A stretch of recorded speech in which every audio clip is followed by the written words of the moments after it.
1 Petrus 4 verse 12 tot 19. Petrus sê, wees bly as allerlei beproewinge oor jou lewe kom. Wees bly as daar uitdagings is, want dan het ons nog iemand na wie toe ons kan gaan. Ons weet met wie ons in verhouding staan. Ons weet dat God ons liefhet. Ons weet dat ons sy kinders is. Ons weet dat hy vir ons sorg en na ons omsien. Ons weet dit.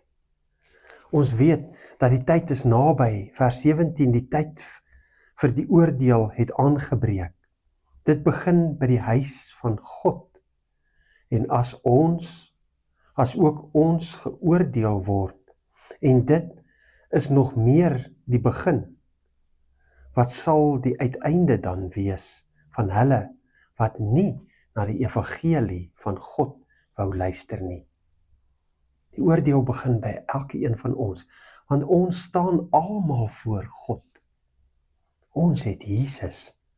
Ons weet dat ten spyte van die oordeel wat swaar op ons rus, is daar geen straf vir ons wat in Christus is nie, want hy het reeds aan die kruis vir ons gesterf. Kom ons maak erns met die deel van die evangelie, sodat ander kan hoor.